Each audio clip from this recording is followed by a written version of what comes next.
In this week's channel message, the Mother of Creation is back with us again, and she's asking, what is it that you are either letting go of right now? What are you about to let go of? Or what is it that you want to let go of? What is it that you're moving through? Here she's talking about that process of becoming more and more in alignment with our truth, right? How is it that we let go of the structures and the conditioning and whatever it is that we've embraced, where we've allowed the outside to define our world for us? As we come more and more into alignment with our own truth, we begin to let go of those structures and come more into a reality that's a truer reflection of who we are. So welcome back to my channel, you guys. Thank you so much for joining me to share these messages. I really appreciate how you bring your energy to this. I feel like I get so much more out of it because we share them together. And for those of you who are new, welcome. My name is Ann Tucker. I am a trance channel, and I usually channel from the angelic realm. Lately, I've been channeling with the Mother of Creation, who is not Mother Earth. This is a different energy. This is the Mother of all souls. And I can tell you a whole lot more about her. I'll be doing a weekend to go to a deep dive to talk all about the Mother of Creation and the energy that she brings. She's the embodiment of divine feminine energy. And so she's an amazing, amazing being, and hopefully you're enjoying getting to know her over these last several messages. My connection, the way that I work is I'm a deep trance channel, so I go into a deep meditative state or trance, and from that deep state, I raise my awareness as high as I can go, and I go a little higher, and I connect at the angelic realm. The angels manage my connection. The angel, a Mother of Creation, comes in up and through my heart chakra, opens up my heart chakra, and then she is here with us sharing her beautiful frequencies. So as you listen to the original channeling, just please feel free to just open up and let those frequencies wash over you. It's a beautiful experience of her. So this week's message, as I was saying, is really all about this idea of as we are experiencing more and more light in our reality, we are becoming, our truth is sort of welling up inside of us, and it is causing us to break free from the constriction of some of the rules and structures of our life.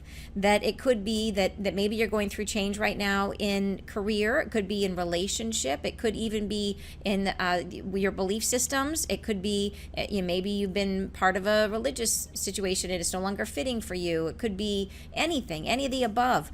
But whatever it is, it may be a situation where at one point it felt like it was the right fit for you, and for whatever reason, you are feeling increasingly like you do not belong there. There may be parts of it that no longer feel like they fit. And here she's giving us a beautiful understanding of the process that we're going through and how to work within it, of why it makes us scared, and how we can hopefully change the valence of that to understand the opportunities that it contains so that we can work better with her energy, which is this beautiful energy of infinite possibility. So anyways, I hope you guys enjoy the message. Take a deep breath, and we will begin here in just a moment with the original channeling. And after the original channeling, we will break it down and talk it through it for a little bit more meaning. So take a breath, and here we go. Blessings. I am with you once again. We will continue our conversation now on things pertaining to yourselves and all things that you are learning. You are in the glen of development, in a spacious arena within which you are protected and safe, and exploring and discovering better who you are about yourselves. There have been many illusions there where you have dwelt.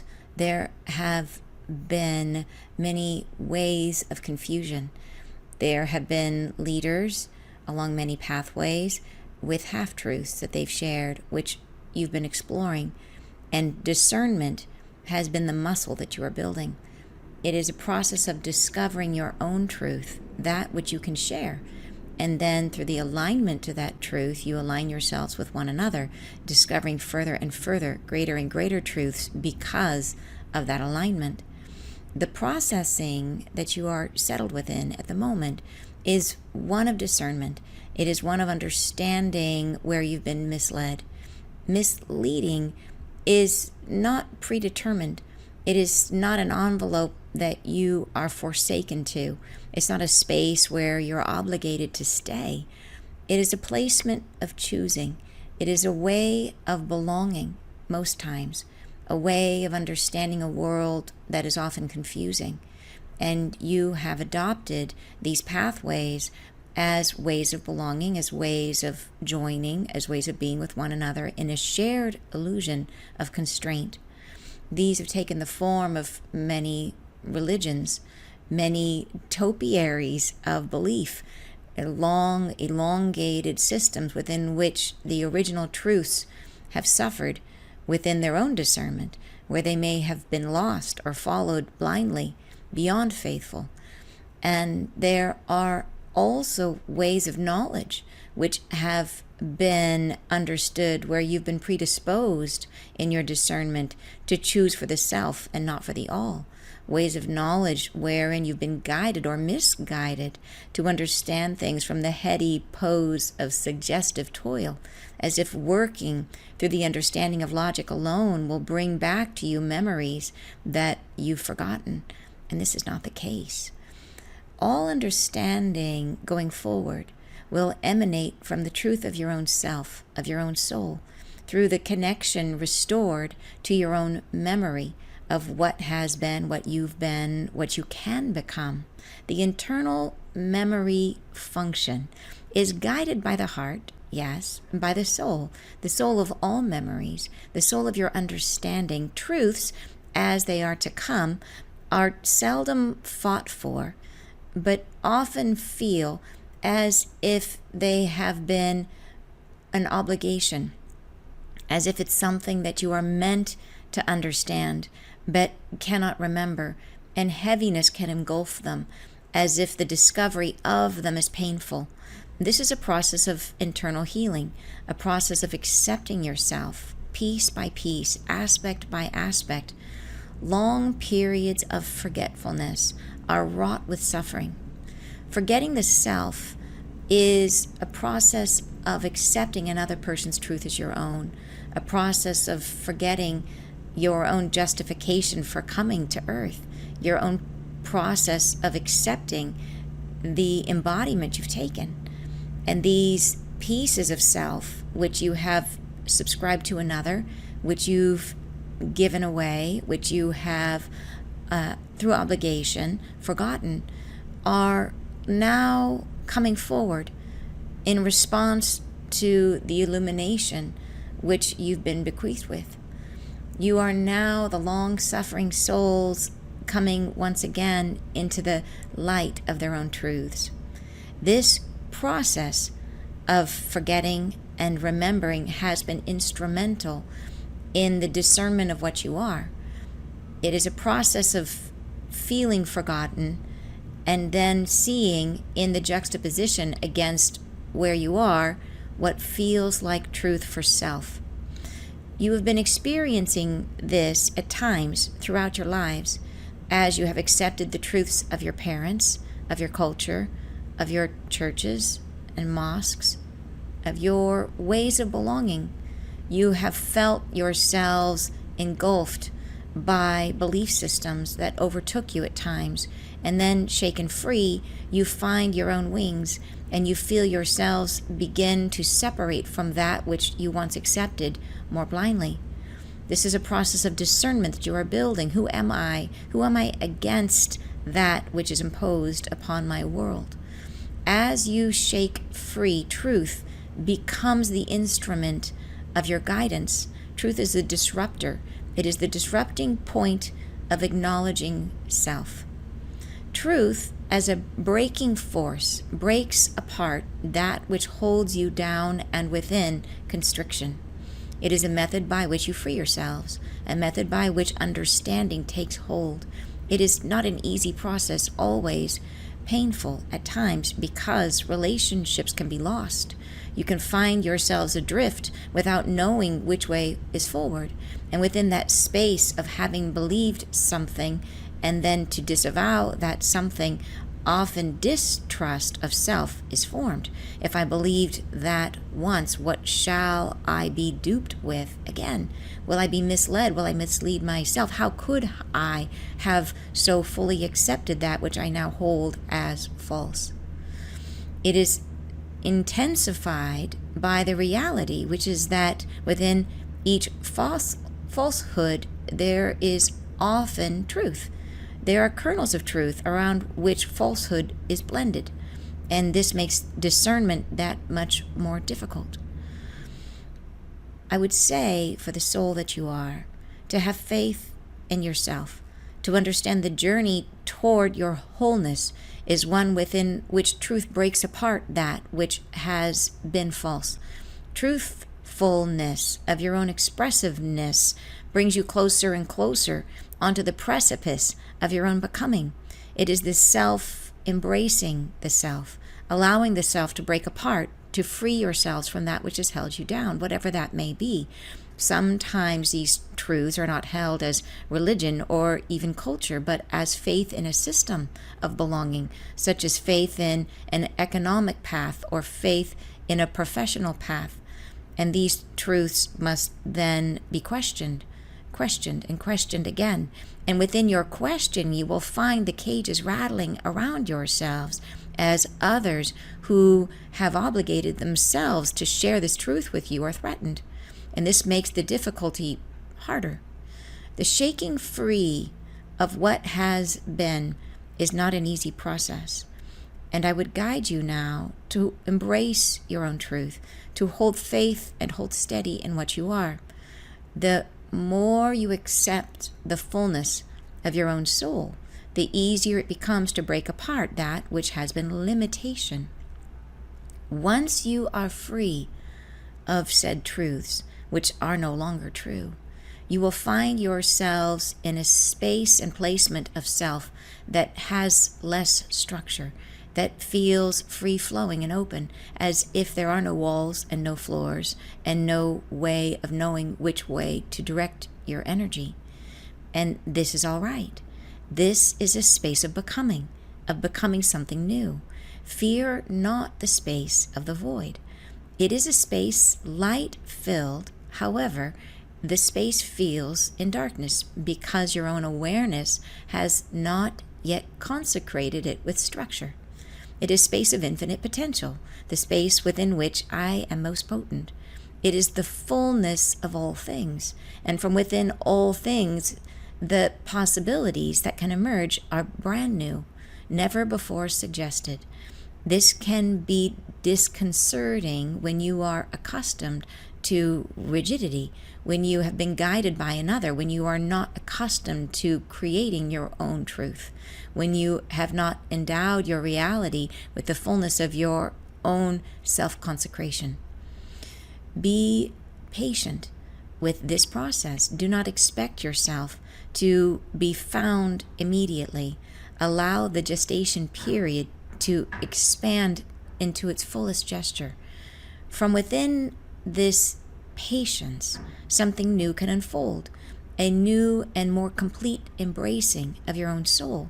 You will be guided to express yourselves in new ways never before felt or explored. Understanding that in this process you will feel at times in question of the choices you've made. You will wonder if you've done the right thing. You will feel yourself pulled back into the embrace of that which suddenly feels safe again, that which you've left behind. You will wonder, am I doing the right thing? But to trust yourself, to know yourself to have outgrown a structure which no longer serves you. It was instrumental for a time and for timing. It brought you forward to here, to the choice point, to the point where memories can unfold and reveal something not yet explored, which is soul and self meeting reality in the now moment without structure external. It is a point within which you are allowed to rise from within and to guide yourselves into the creation of a reality which befits you. Within that space, something truly beautiful can and will unfold for you, something not expected, something that has not yet found fruition in this world. It is the place of the infinite, the place of that which is self as revealed into the bountiful union of soul and reality. encourage yourselves to be guided to love what becomes in this now moment, to allow yourselves to feel the expansiveness of not knowing, and allow yourselves to expand into that feeling of spaciousness. Do not retreat into the oneness of conformity, but instead expand into the beautiful fruition of a soul that meets itself finally, in the exhaustion of that which was not possible and could never become what you are. I thank you. So thinking about this message and what she's saying in it, it was really interesting. When I first woke up this morning, I usually do this practice when I wake up where I just take a moment before I start, kind of like really before I get out of bed, and I just fill myself with my own energy. I kind of go into the heart chakra, I expand from there, and I just sit and kind of stew in my own vibe for a moment. And it's a really great way to kind of set the day, to say this is I'm bringing myself into the day. And as I did that this morning, in slips the mother of creation, and she starts chatting with me. And she's telling me, we talked for a while, but she was telling me about this idea. And she said there's these three elements. And she said it was truth, harmony, and peace. Truth, harmony, and peace. And she was showing me how these three frequencies, because they're like separate frequencies, how we interact with them. And she showed me harmony was in the middle, truth was on this side, and peace was on this side. And she was showing me how, as we go through life, we are in harmony, and then like we're in a situation where we're like stable in that situation, where like everything seems fine and we seem to be at peace with our life. Then all of a sudden truth comes in, and that truth can take the shape of something where before we might have been in harmony, but within that harmony there was some illusion. There was something that maybe wasn't 100% us in our reality, and that could be like, and think about any time in your life where you are humming along, maybe you were in a job and you're like, this works for me, and then suddenly you realize, well, wait a minute, there's something about this job is not letting me express my truth, right? There's something about this that doesn't feel in alignment with who I am today. So that is where we move into the space of truth. And she was describing truth as a disruptor, and she was taking my hand and going like, truth, and like as if it was breaking things apart. And then she was making all kinds of references to like it breaking apart. I wish I'd recorded it, that she was making references to it breaking apart, like even like countries, and like there's this force of like part of this awakening time that we are in, that truth is going to be a major factor.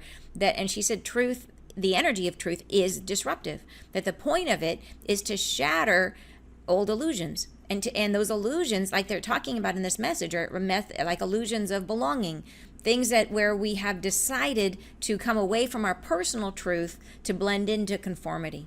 And that could be literally in any structure you can imagine. So it could be the structure of a national identity, like she was saying, in countries. It could be in a family, like relationship. It could be in a job, or it could be in a religion. It could be in anything, right?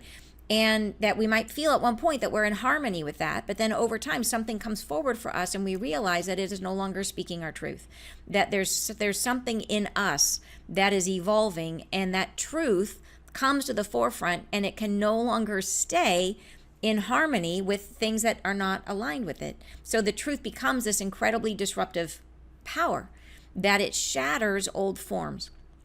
And she was showing me this truth as a disruptor, and she's literally showing it shattering and breaking things apart.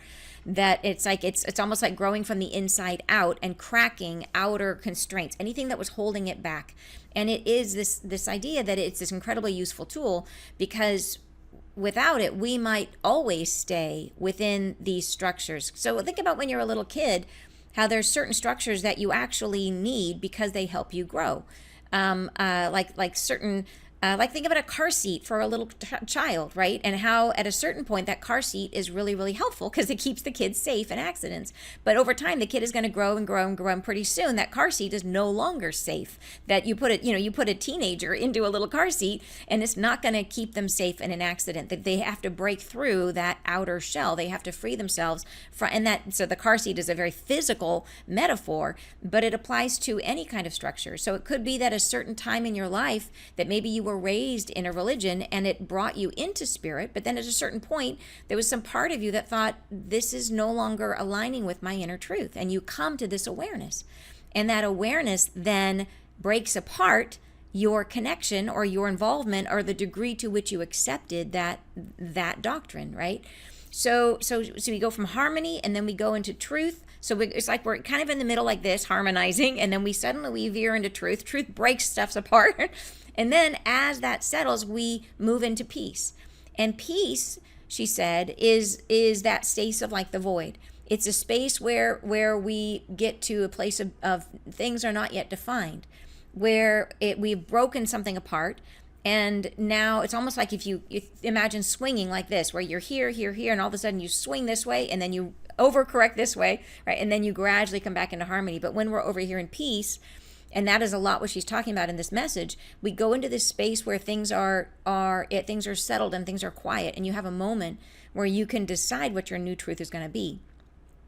And that has ideally doesn't come from here, right? It ideally comes from here. That we sit with that, and she's really encouraging that. I would say that would be the major point in this message, is to not rush that process and to not be afraid of that process. That I think it's that leaving anything is scary, because whatever it is, it provided structure to our lives. And often that structure is something that we adopted, right? That it's something that was given to us. So our muscles, and she talks about it in the message, our muscles for defining that part of our life are weak. That we have been living under maybe a truth that either we created a long time ago, or at some other time of our lives, or it was a truth that we adopted, that we took on, that maybe somebody else created. And we decided that we would follow that truth and take it as our own truth. And so then we get to this place where we realize, hey, wait a minute, that doesn't feel right to me. We start to break it apart, and then we get to the space and we say, well, what is right? But if we're not used to defining it, we can be in that space of stillness, and it can feel really, really uncomfortable. And as she says in the message, it would be not uncommon for us to doubt ourselves in that moment, and to go back into, like, almost feel like have you ever broken up in a relationship because you had good reasons, right? And then you get into the space of that void, and you all of a sudden make the midnight call to that same person, and end up getting together, breaking apart, getting together, or same thing, you leaving a job, and you doubt yourself, and you start to feel what am I doing? And you have second thoughts, and whatever it is, that is that moment where we're struggling with the process of having to create a new truth. And so she's encouraging us to see it as that, to recognize that it doesn't mean you did the wrong thing. That often, if you were motivated enough to make the change, often it's because you have outgrown that structure. And that the experience of being outside of a structure when you're used to being inside of it is really disconcerting. Like being, like she describes it in the message, like of being like floating in a room with like no walls and no ceiling, and you don't know where you are. I love how she describes the void in this message, where she says that it is the light. It's got so much light in there, but we see it as darkness because we have not yet given it form, which is so cool, which makes sense, because think about how we see things. Like in the universe, things are only visible when they have structure. Like the universe, we think of the universe as being a dark space. Like we look out at the night sky and it's black, but in reality, it is so filled with light. It's just that the light has nothing to reflect against. So when you put the moon out there, or you put anything out there, and it all of a sudden reflects the light and you see it. So the void is like that. The void is so full of light, but it is light without structure.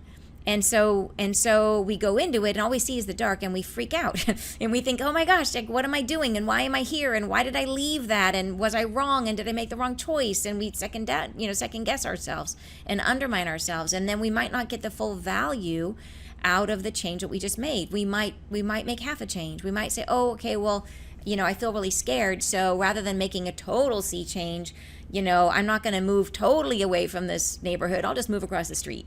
You know what I mean? Like make a little bitty change. And as opposed to just going whole hog, because it feels so scary.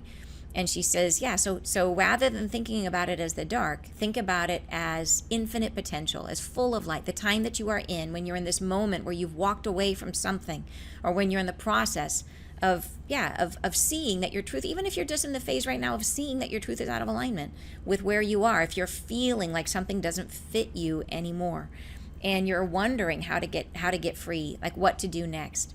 And that choice place is a scary place to be.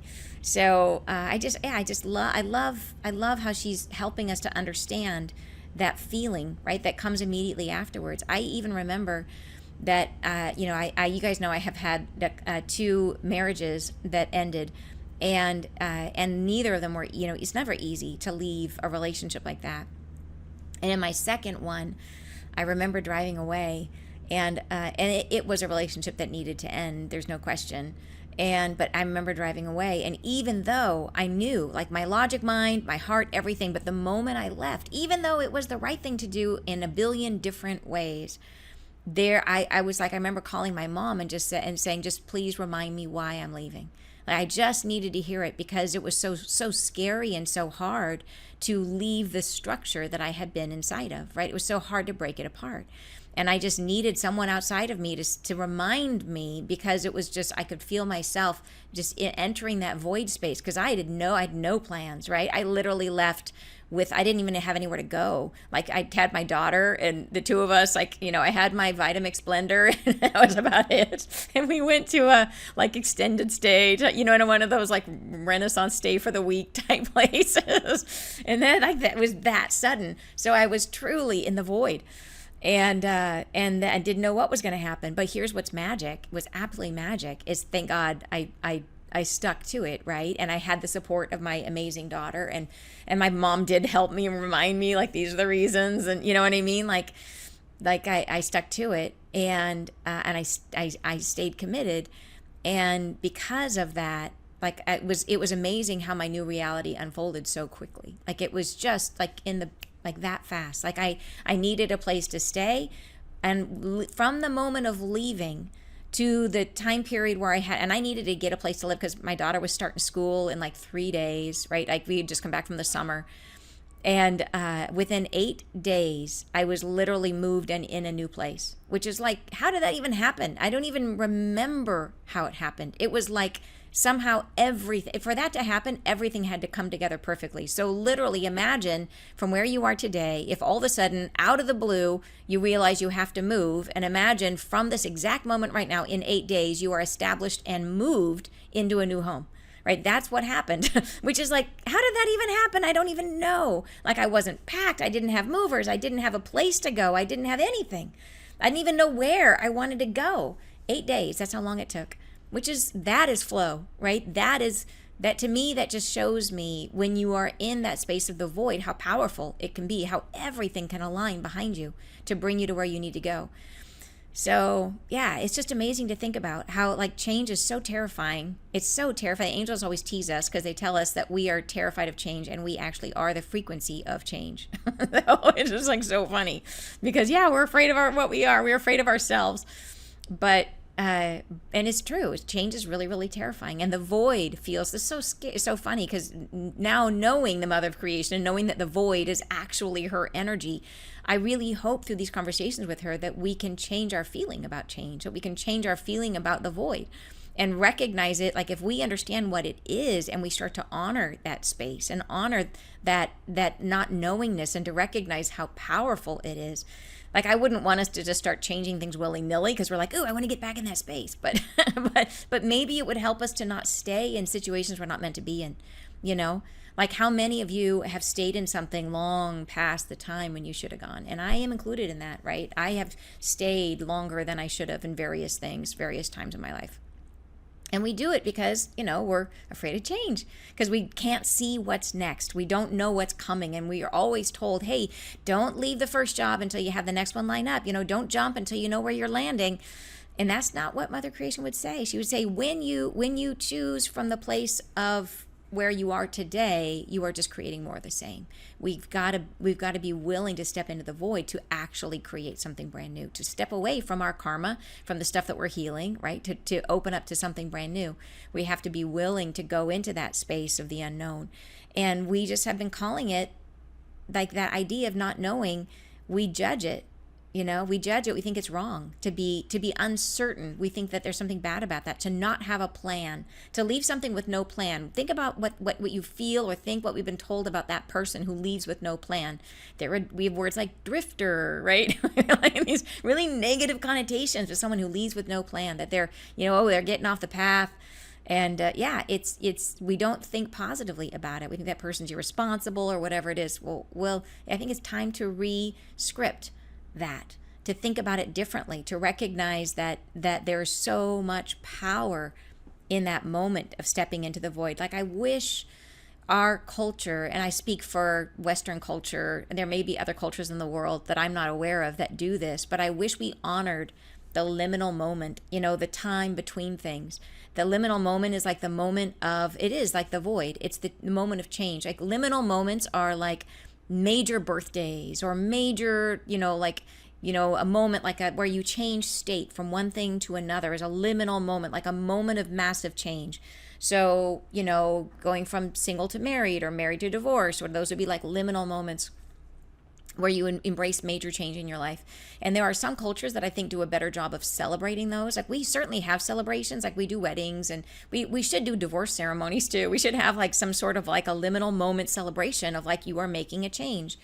Like, why does it have to be so awful? Why does it have to be something that we think so negatively about, the ending of something? Like, why can't we see that as this space of wow, you're growing? It's like that model she was showing me of harmony in the middle, and then we go into truth, right? And the truth breaks apart the old structures, and then we go into peace, which is growth, right? Peace is where the growth comes out of, where we grow whatever the new thing is, and then that becomes what we harmonize with, and we go back into harmony, and then it's like a little triangle, right? It's like, we're like in harmony, and then we go into truth, and then we go into peace, and then back into harmony, and and it's part of the growth. So let's go through the message here and pull it up if I can. Like I said, all right, so I'm going to go ahead and go through it. There are some areas in this message, like I said, because I don't have my usual system set up since I'm in a hotel room, and I probably made some errors in how I transcribed it. So just when you listen to the real message, if there's a couple words here and there, or if it's a sentence that's missing, it's because I'm not set up like I normally am, and I forgot to do my audio recording, which is how I usually do it. So anyways, but it's here, and I got most of it, so we'll just, and like I said, if I miss a few words, it's not going to be consequential, I don't think, but there may be a couple places where the recording of the actual original channeling is different.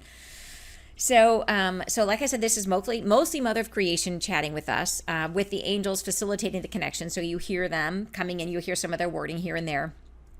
And they start out saying, she says, blessings, I am with you once again. This is Mother Creation speaking. She says, we will continue our conversation now on things pertaining to yourselves and all things that you are learning. Then she says, you are in the glen of development. A glen, like it's like a little shady, protected spot, right? She says, in a spacious arena within which you are protected and safe. What a beautiful way of talking about it, the glen of development, right? A spacious arena within which you are protected and safe, and exploring and discovering better who you are about yourselves. And that's a great description for, and I love that it sets the tone for this discussion of change. So here we are inside of this glen of development where we're protected and safe, and we're making these big life changes, and we feel so exposed and we feel so scared. But she's telling us right from the bat, right off the beginning of this whole message, she's saying, you are in the glen of development. You're in this safe, protected space. Change away, like go for it. We've got you. And that is just proven by the fact, and just like we're talking about, when you really commit to the change, how often things just line up, where it's like you can go through a really significant, where like all the pieces kind of come together for you. And that doesn't always happen. Sometimes we're stuck in the void for longer, because that can happen. I know that happens sometimes, but I always trust that it's for a purpose when that happens. So there have been many illusions where you have dwelt. There have been many ways of confusion. There have been leaders along many pathways with half-truths that they have shared, which you've been exploring, and discernment has been the muscle that you are building.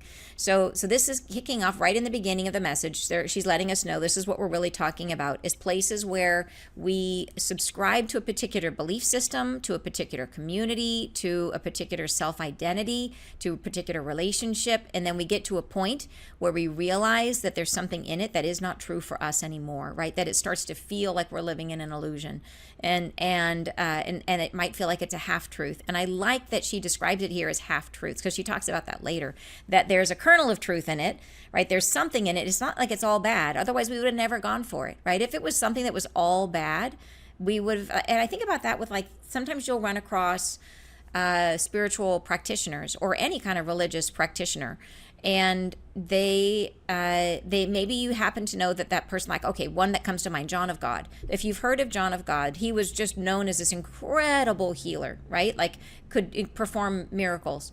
And then out comes the huge scandal that he used his position to take advantage of people and did some really horrendous things.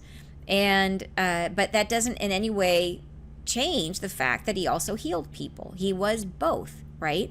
So there is inside of the idea of him as being this wonderful help to people, even though it then turned out to feel like that was false, there was always the kernel of truth, which was that he was both. He was, yes, an amazing healer, and also, yes, was corrupting that position, was doing things that were out of alignment with that truth.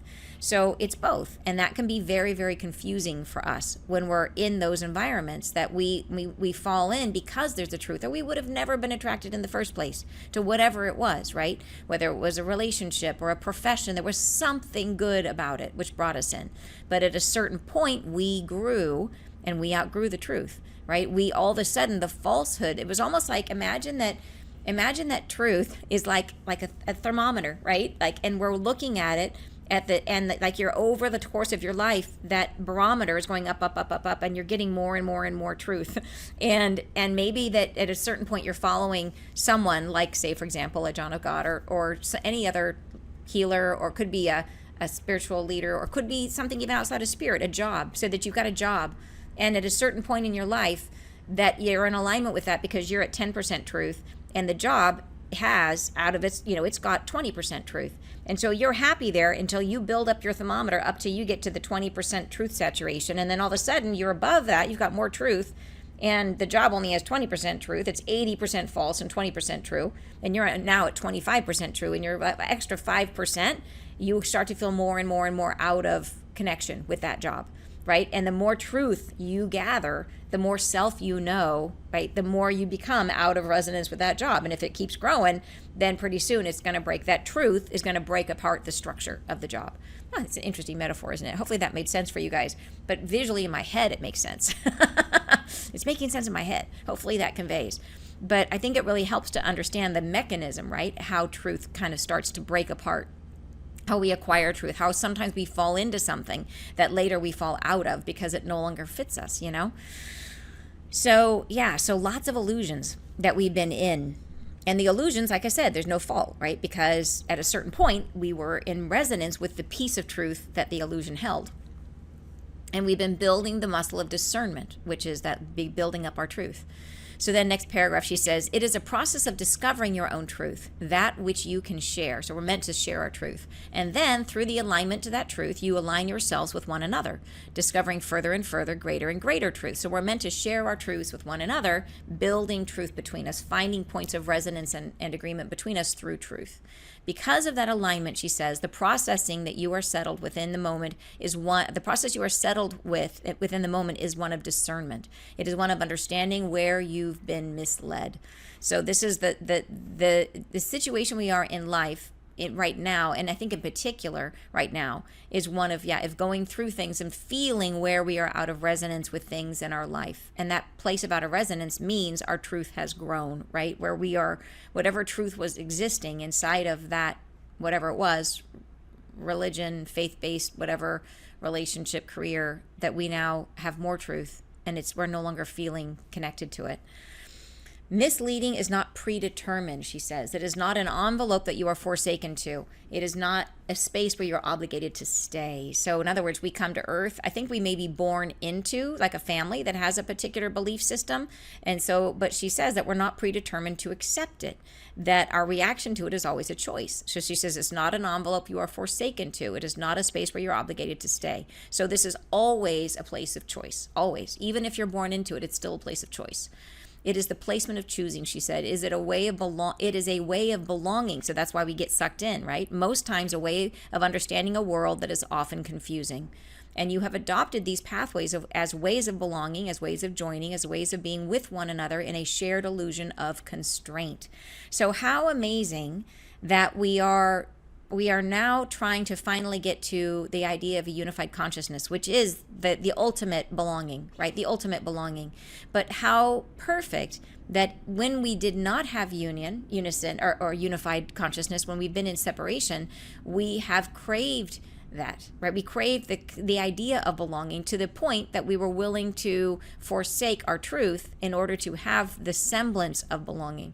But it was always a sacrifice of ourself, always a sacrifice of our own truth. So it's a model that doesn't work, but it's us reaching for that union that we're really, really wanting. You know, the idea of being, it's like why we say why loneliness is the plague of humanity.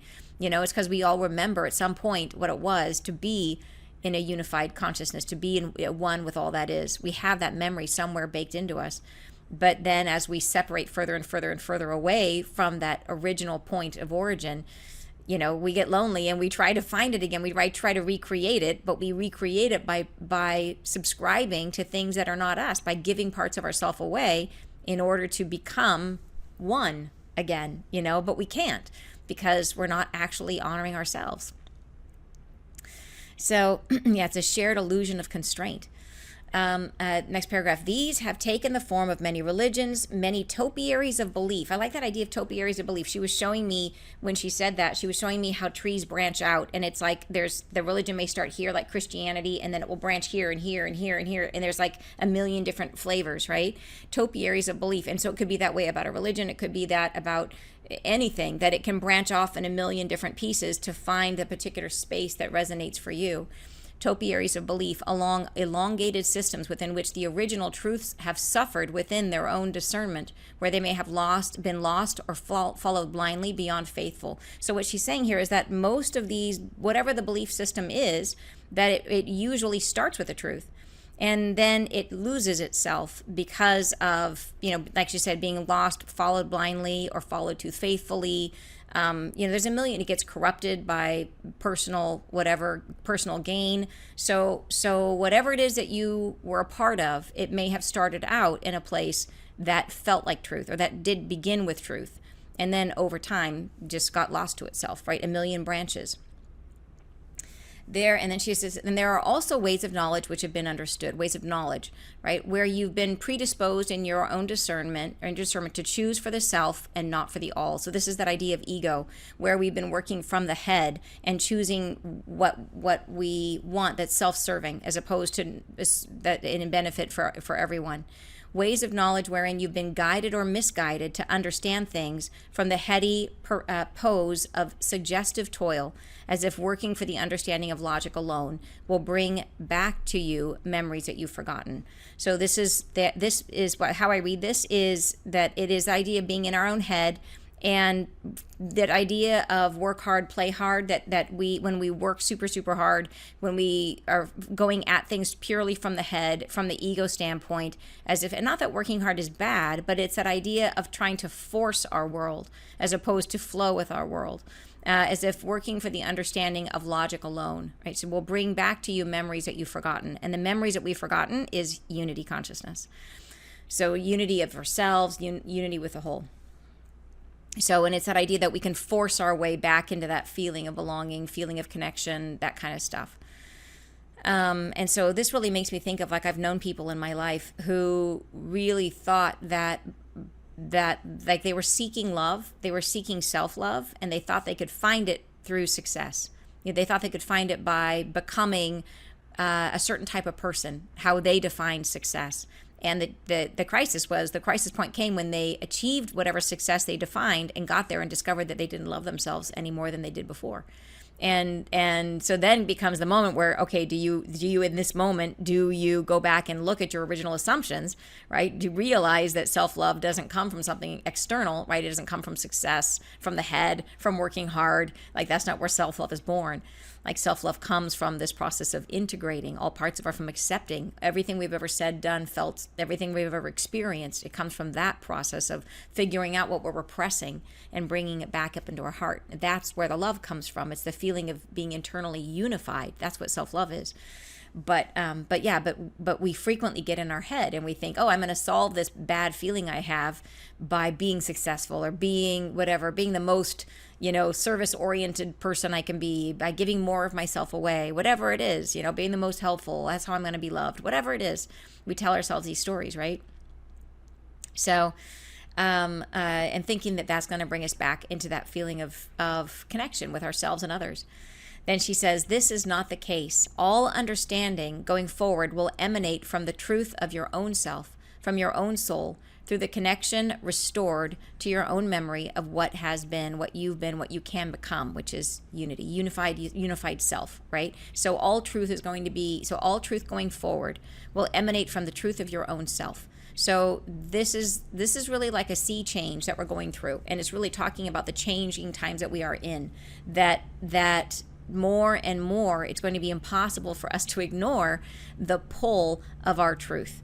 And this is why I think that we're in this 9-year, like numerological 9-year of endings, and why we're going through the shift in consciousness, systems, structures breaking apart, is because our truths are getting louder, that more and more light is hitting the planet. And what does that light do? It's helping us to confront and to heal those aspects of ourselves where we've been out of alignment with our truth. So more of our truth is building up. And what is our truth going to do? It's going to break apart, right? Truth is the disruptor. It's going to break apart the structures, the systems, the relationships, anything that is constraining our truth, anything that we're no longer in alignment with. So I think that's why this message is so incredibly timely, is because I think we're going to be going through more and more and more change as our truth becomes bigger and bigger and bigger, and we find ourselves in more and more often inside of thought paradigms, systems, cultures, religions, whatever, jobs, relationships that are no longer in harmony with that truth.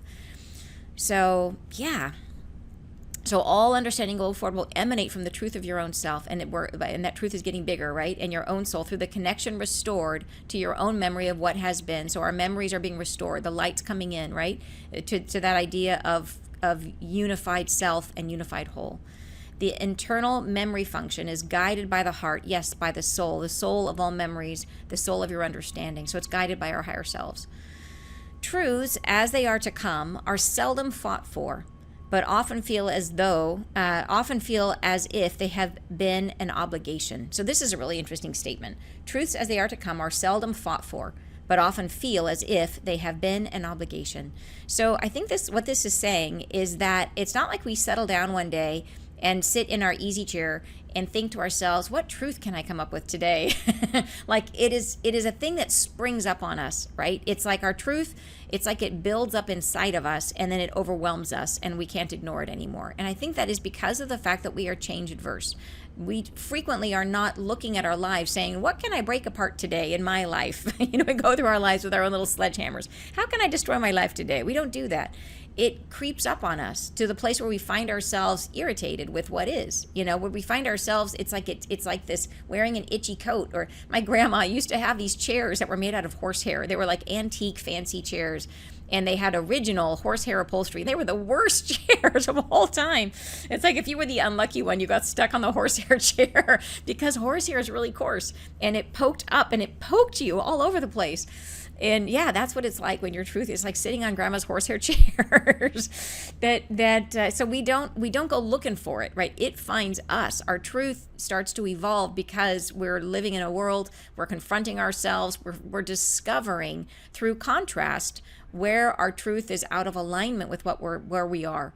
And that's how our reality is currently built. So we're not fighting for it, right? We're not trying to find it. It's finding us. So it hits us, right? 2x4 in the forehead. And they say we get hit by our truth, but often we feel as if they have been an obligation. So it hits us like the 2x4, and then we can't escape it, right? It starts to feel like an obligation, like we have to do something about it, that it is something that we can no longer exist within, right? So that's what she's saying right here. Truth as they are to come, are seldom fought for, but often feel as if they had been an obligation. as if it's something that you are meant to understand but cannot remember. So the truth, this is the idea, is that we feel like we're meant to understand it. Like this truth becomes something that you can no longer deny, but at the same time, you're stuck in a spot where you don't really know what comes next. You don't know how to get out of it. It introduces the concept of uncertainty into your world, right? And then a heaviness can engulf them, as if the discovery of them is painful, because it is painful. This is a process of internal healing, a process of accepting yourself piece by piece, aspect by aspect. So this is our discovery process. Like this is how it hits us, right? One day you're fine in a particular job or whatever, and then the next day you're just like you're realizing, or maybe you go into it all optimism, and then you discover the more you're there, you start to find dissonance, and you start to have that terrible feeling of like, oh no, like I hope I didn't make the wrong choice. And then more time goes by, and then pretty soon you just can't stand to stay there any longer, right? And it's a process, right, of accepting yourself piece by piece. So then she says, long periods of forgetfulness are wrought with suffering, and that's forgetting ourselves. Long periods of forgetfulness are wrought with suffering. So, and she says, forgetting the self is a process of accepting another person's truth as your own. I think that is just so powerful. And that she says, the longer that goes, the harder it is. So, like it is wrought with suffering. And so think about that. Like, what is it when we accept somebody else's truth as our own? We've all done it. Like we've all done. And in the beginning, we have to do it. Even think about like when I was in high school, my era of high school was one where people would dress like their favorite band in order to have an identity. That sounds so weird now, but it's truly what people did in high school. And you would define them by like what music, like genre, like, oh, that's the new wave group, and that's the mod group, and that's the rockers, and that's the, like that literally, like that's what people would have, like they would know which clique they hung out with based on. And then like the punks would like have the mohawks, and the mods would be wearing the jacket with the Target symbol on the back. And I mean, like literally they would adopt a clothing style that was in alignment with an identity that they borrowed from MTV. It's true though. I mean, like, and I am that old, but yeah, but it was like, that's really what happened. At least it did in my high school. I don't know about you guys, but that's what happened in my high school. And not everybody, but there was enough of it, enough going on that people had this real strong sense of identity through music culture. But it was something that where we accepted, like I think as a teenager, you're just struggling to say, I am not my parents. And you're searching around for, if I'm not my parents, what am I? And so we picked music identities and became that, you know what I mean? And because we weren't really sure what it was, we just dressed like it. Yeah, it's so funny. But it's just part of a human trying to figure themselves out. Like, okay, I'm going to try on this identity. And some people changed identities. Like they would leave sophomore year as a rocker, and then they would come out back junior year and they would be punk. Like, oh, they got a mohawk. Look how changed they are. So deep. But it really was that way. And but yeah, so we were accepting another person's truth as our own. But so this is, I'm making a joke about it, but it was true. But it's really true in adulthood too, and it comes in like really big ways where we follow a belief system and we take it on as a major part of our identity, right? And then realize over time, like, wow, wait a minute, like this was not my truth. I was just living according to a truth.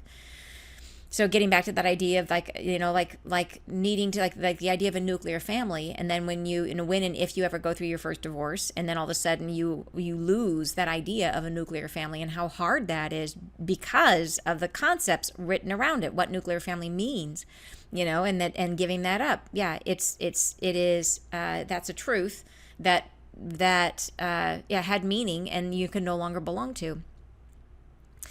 So the process of forgetting your own justification for coming to earth, your own process of accepting the embodiment, of taking in these pieces of self which you have subscribed to another, which you've given away, which you have through obligation forgotten, and are now coming forward in response to the illumination you've been bequeathed with. So another big sentence here. So yeah, the process for getting your own so like it's really like coming in with the idea that you're going to be, that we're going to heal, that we're going to remember ourselves. We're going to remember ourselves. Oh, it's going to be so easy this time when we get incarnated, and then we get here and it's really hard. Your own process of accepting the embodiment, of taking in these pieces of self which you've subscribed to another, which you've given away, right? Which you have through obligation forgotten. and are now coming forward in response to the light, the illumination light that is coming to the earth. So she's really referring to this idea that most of us, almost all of us, fall asleep. We don't think we're going to, right? But we come to earth and we do. We fall asleep. We succumb to living by whatever structure we've decided to subscribe to. Like for me, I was living a very conventional life, right? I thought I wanted to be James Bond, but without the guns. I wanted to just I worked for a big company, international travel. Like I thought all that was just so great. And then I did it, and I'm like, yeah, it's just another hotel. You know what I mean? It like quickly loses its aura of coolness. But I certainly, I thought, because I was trying to figure out, who am I? What do I want in this life? And I didn't know. And so I just borrowed an identity, borrowed a solution. And it was one that was very, very conventional. I had children, I was married, I was doing all that stuff. And yeah, very, very conventional. And so we forget the reason for coming, all of it. We fall asleep, right? And then those pieces then eventually come forward as we either go through a waking up process, but now especially as we are being given all this beautiful light that's coming to the planet, that's waking more and more people up. You are now, she says, the long-suffering souls coming once again into the light of their own truths. Beautiful. All right, next paragraph. This process of forgetting and remembering has been instrumental in the juxtaposition of what you are. It is the process of feeling forgotten and then seeing in the juxtaposition against where you are.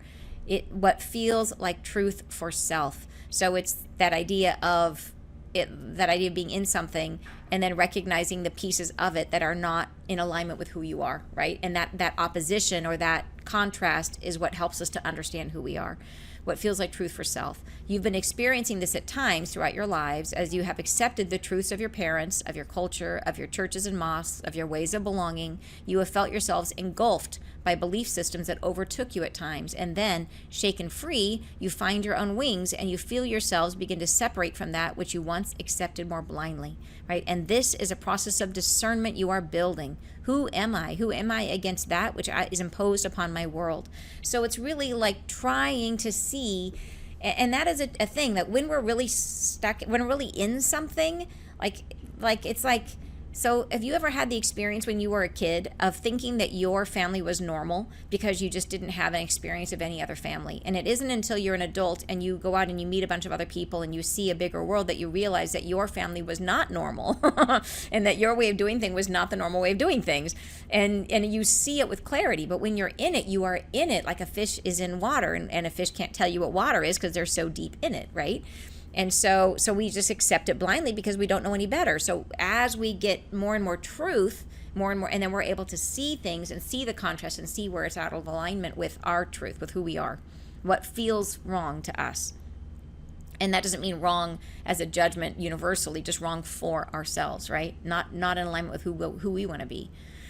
As you shake free, she says, truth becomes the instrument of your guidance. Truth is the disruptor. So that's that, right? Breaking things apart. It is the disrupting point of acknowledging self-truth as a breaking force, like breaking things apart. It breaks apart that which holds you down and within constriction. It is a method by which you form yourselves, a method by which understanding takes hold. So, so this concept of truth and this developing of truth, it's like the more you understand yourself, the more likely you are to break apart from things that constrain you, or that constrain that truth. And from the way she's describing it here, it's like that idea that once you have the truth, you can't unhave it. Like the truth is in there. It's like you can't unsee something. And it will then, like, it's just going to fester and fester and fester and fester until finally it will break it apart. And it's like some of you were saying, if you wait too long, right, then it becomes a really violent break apart where it just it breaks apart for you. But if you do it sooner, then it seems to be a little bit gentler break apart. But it's just like it will build up pressure in there, that truth will, until finally it explodes, you know? It is not always an easy process, she says, painful at times because relationships can be lost. And that's true across the board, right? When you leave something and other people are still subscribed to that belief system, they do not like it when you leave because it threatens them. They are currently living in that illusion. And if you leave it forces them. Like I remember when I left in my second marriage, I had some friends that were really threatened by the fact that I was getting divorced. Like they did not like that reminder being so close to home for them. And it was really hard for them to be around me during that time because I was threatening their way of life. And that was difficult, right? Those friendships didn't really thrive that well after that, because it was just they couldn't come with me where I was going, and they couldn't make space for me to have my own change, in a way that was true for me. So yeah, so relationships can be lost. You can find yourselves adrift without knowing which way is forward. And within that space of having believed something and then to disavow that something, often a distrust of self is formed. If I believe that once, what shall I be duped with again, right? Will I be misled by misleading myself? How could I have so fully accepted that which I now hold as false? Boy, like whatever your area of life is where you feel like you've been stuck the longest or had the most, like I've got Saturn and the moon in my 7th house of relationships. Saturn is father, moon is mother. Like I was always predestined to work out a bunch of my karma in relationships, which I have now completed. Thank you very much. So glad to be through with that, because that was brutal. It was just brutal, you guys. And everybody's karma is brutal. Mine is no more brutal. I would say we each have our equal bag of poo. mine was stinky. So, but mine happened to be in the area of relationships. And I remember where I was going with that. Oh, about here it is, about the distrust of self, is that after that, I had to really go through a lot of work after those relationships ended, I had to go through a lot of work on trust.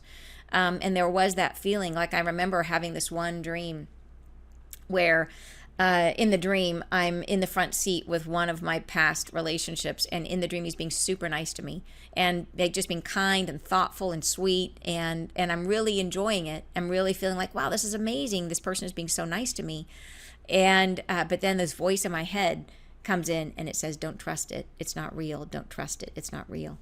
And it's showing me, the dream is showing me my internal dialogue, right? Showing me that I had this trust issue I had to overcome, and because I was then going to carry that into any new relationship. So I had to work on that. And I think that's the kind of thing, like this can be, right? That when we allow ourselves to be taken advantage of, or to be lost inside of something, when we don't leave soon enough, or we realize we've given away some important part of ourselves, we doubt ourselves. Like, will I have good judgment in the next relationship, or will I just choose another of the same type? I know I won't now, but what if I had, and I had to work with that worry in my own head of, can I trust myself, right? And so this is, I think, something we have, whatever your area is, right? Something we have to deal with. How could I have so fully accepted that which I now hold as false, right? How was I duped? How did I fall for that? It is intensified, she says, by the reality, which is that within each falsehood, there is often truth. There are kernels of truth around which falsehood is blended. And this makes discernment that much more difficult. And so this is really, I think, like a lovely statement, because it gives us a place to say, you know what, you weren't crazy. You weren't crazy for making that choice to begin with. At the time you made that choice, you had like on that thermometer of truth, like you maybe had 10% truth, and the thing you chose probably had 20% truth. There was something in it for you, and you were in harmony. It's just that your truth kept growing to the point where your truth, your total quantity was outstripped the container you were held in. So there's a kernel of truth inside. There was something in it for you, or you wouldn't have gone in the first place, right? It's just that you outgrew it. You became more truthy. And so all of a sudden you needed something that was more in more alignment than just 10%. Like in the beginning, maybe you had 10% alignment with that thing that you chose. And then you have more integrity to who you are, and you require 30% and nothing less, right? And then hopefully 40, 50, 70, 80, 90, right? 90% integrity is our goal, but it's a process. So I think we can comfort ourselves to say, I wasn't crazy. I made the choice for a good reason, that there was something there. There was a kernel which was lovable. There was a kernel which was worthwhile. It was a good way to spend my time. There was something in it for me that helped me grow, whatever, 10%, whatever that amount was. There was the kernel in there that was good. And that's what you chose. It just so happens that you grew and you got more truth. And that is awesome. It's an awesome thing. So, but it makes it harder. The discernment is harder for us in the beginning, that if we're 10% in resonance with it, we might not see the rest, because that's all the truth we have at the time, Next paragraph. I would say for the soul that you are, to have faith in yourself, to understand the journey toward your wholeness is one within which truth breaks apart that which has been false. Truth, the fullness of your own expressiveness, brings you closer and closer onto the precipice of your own becoming. Beautiful. In this self, it is this self, embracing the self, allowing the self to break apart, to free yourself from that which has held you down, whatever that may be. Sometimes these truths are not held as religion or even culture, but as faith in a system of belonging, such as faith in an economic path or faith in a professional path. And these truths must then be questioned again. And within your question, you will find the cages rattling around yourselves as others who have obligated themselves to share your truth with you are threatened. And this makes the difficulty harder. The shaking free of what has been is not an easy process, and I would guide you now to embrace your own truth, to hold faith and hold steady to what you are. So this is, and we have all felt that as, like I was talking about with my friends who were really uncomfortable when I was getting divorced, who just did not want to have that in their field anywhere, right? They didn't want to open up to that potential in their own lives, and so they were really uncomfortable around me. Maybe if you are leaving, say that you're friends with a bunch of other lawyers and you're a lawyer and you're like, this is not for me. Well, your lawyer friends who maybe are not totally happy in their jobs might find you quitting incredibly threatening, and they might not be happy about it. And they might tell you you're crazy. Why are you doing that? And so that it's like they've drunk the Kool-Aid. And to some degree, right? And I was talking to a friend of mine just the other day who left a particular religion, and she was telling me that after she left, she had people calling her and trying to, we're praying for you. We know you've fallen off the wagon or whatever it is. And it's that questioning, right? There's not this sense of like, oh, we understand you've come to a new truth, that you're discovering something better for yourself, or not better because they believe it's their truth, but discovering something else that works better for you.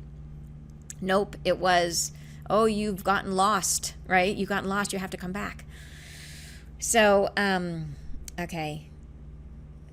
Here it is. And then she says, and I like that idea, the cages rattling around yourself. That's the other captives, right, who are sharing that old truth, right? They're rattling their cages saying you can't leave, right, because they're threatened. The next paragraph, the more you accept the fullness of your own soul, the easier it becomes to break apart that which has been limitation.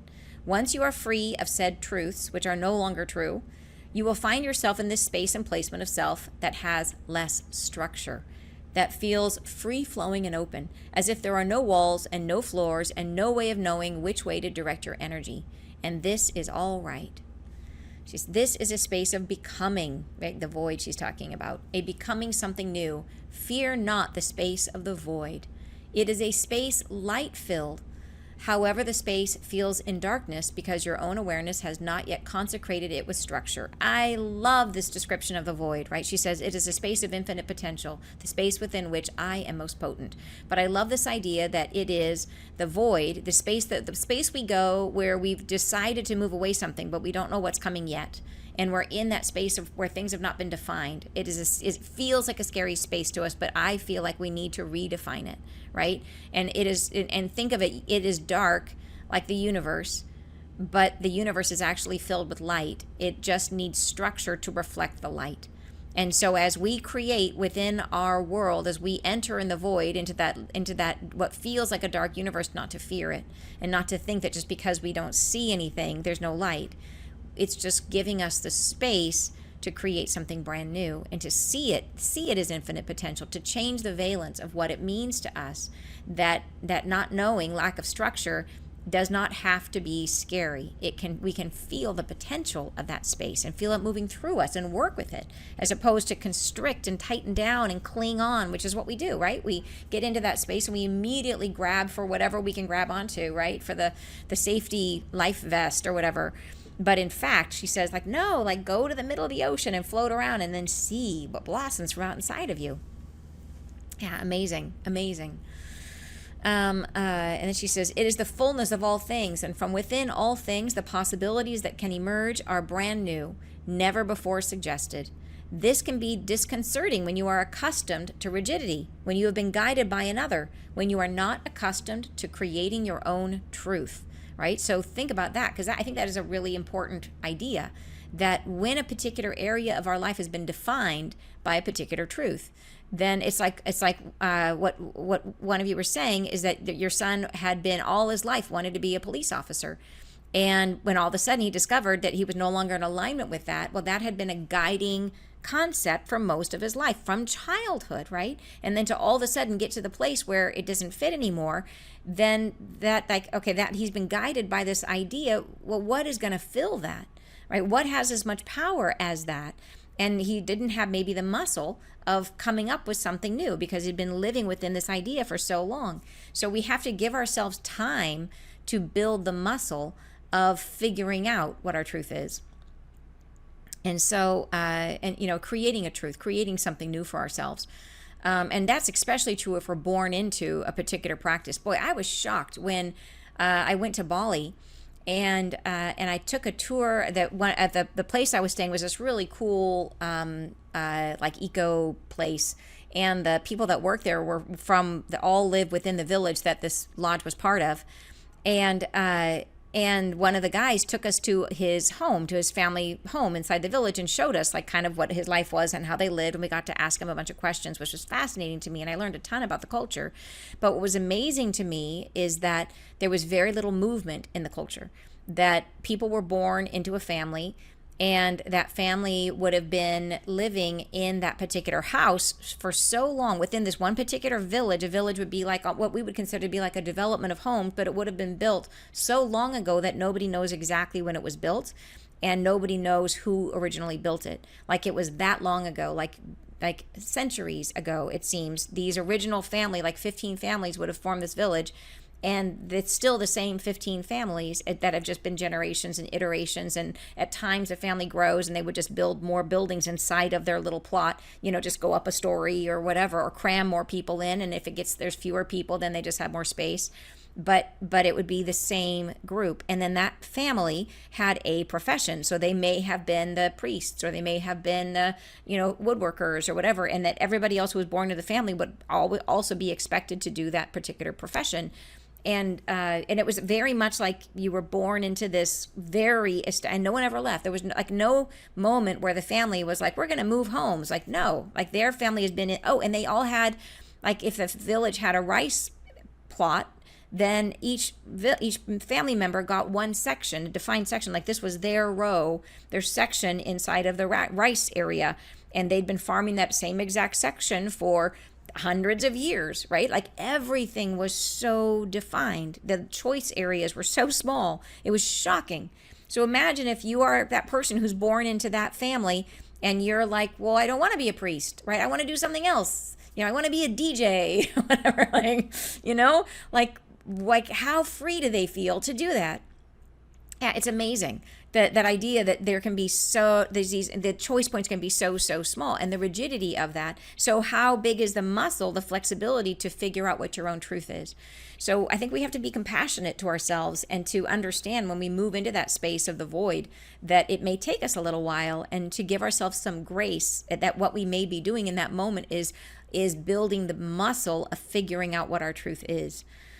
Yeah. And then they say, when you have not endowed your reality with the fullness of your own self-consecration, that's when we let ourselves define our reality according to what we actually are, like who we actually are on the inside, not who we think we should be or who we've been told to be.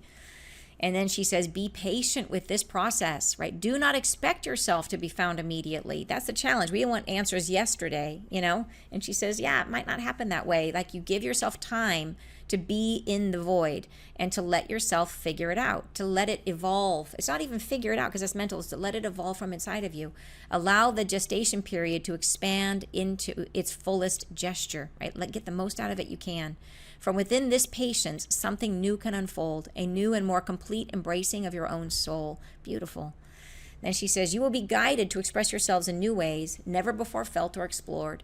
Understanding that in this process, you will feel at times in question of the choices you've made. You will wonder if you've done the right thing. You will feel yourself pulled back into the embrace of that which suddenly feels safe again, that which you left behind. You will wonder, am I doing the right thing? And we've all done that, right? Where we've made a choice and then be like, I'm scared or whatever it is, But to trust yourself, to know yourself, to have outgrown a structure which no longer serves you. It was an instrument for a time, for timing. It brought you forward to here, to the choice point, to the point where memories can unfold and reveal something not yet explored, which is soul and self meeting reality in the now moment without structure external. It is the point within which you are allowed to rise from within and to guide yourselves into the creation of reality which benefits you. So this is this idea that self meeting reality in the moment is what we're trying to move towards. It's a much more dharmic experience. Rather than being held in a karmic structure where our choices are made for us, we're trying to get to the place where we are comfortable working within minute by minute creation of ourselves, where we're letting reality flow out from inside of us in the moment, right? It's a much less predetermined experience. It's much less structured. So this is really the warm up right now as we're breaking apart old structures in our lives. We're trying to build our muscle of discernment. What do we want? Because eventually we will get so good at this that we will be living in a dharmic way, which is where we get to, we don't have a karmic path. We don't have the structure. We instead are literally the masters of creation, where we are living moment to moment, responding to our reality, creating and adjusting and performing a life by a reflection of ourselves into reality. And that's what we're trying to grow into. But that is going to take some serious power of truth, right? We're going to have to really know ourselves to do that effectively. And then here it goes. Within that space, something truly beautiful can and will unfold for you. Something not expected. Something that has not yet found fruition in this world. It is the place of the infinite, the place of that which is self as revealed into the bountiful union of soul and reality. Right? So that is that dharmic experience I'm talking about. Encourage yourselves to be guided to love what becomes in this now moment. Allow yourselves to feel the expansiveness of not knowing, and allow yourselves to expand into that feeling of spaciousness. Do not retreat into the oneness of conformity, but instead expand into the beautiful fruition of a soul that meets itself finally in the exhaustion of that which was not possible and could never become what you are. I thank you. And I love at that end there how she gives us that. She says, you know what? That thing that you've been kind of holding on to, like it could never be what you are. Like that thing that you've been afraid to leave, that thing that you felt like was somehow part of you because you grew up in it, it could never become your truth. And so she's telling you you're right. Like in the last moment, she gives us that thing that we all really need to hear, which is you're right. You know, you're listening to your truth and you're questioning, should I have gone? Did I do the right thing? And she's telling you did the right thing. Like listening to your truth is never wrong. So yeah, amazing, right? Amazing message. So beautiful and so fitting for where we are right now. So, all right, you guys, amazing time together today. Thank you so much for being here, for sharing this message. I have loved it. I've loved our conversation. And wow, like I just feel like this is so incredibly timely, like in the moment, because as we're going through eclipse season, I know a lot of people are probably going through change right now, but also in the bigger picture as we are in this 9 year of endings and structures and things in our world breaking apart. Like, wow, we're going to be dealing with a lot of this, and how cool to have this beautiful guidance here for us. So you guys, thank you so much. Sending you tons of love, and I will see you guys next Friday live. Bye bye, you guys. Have a wonderful rest of your day.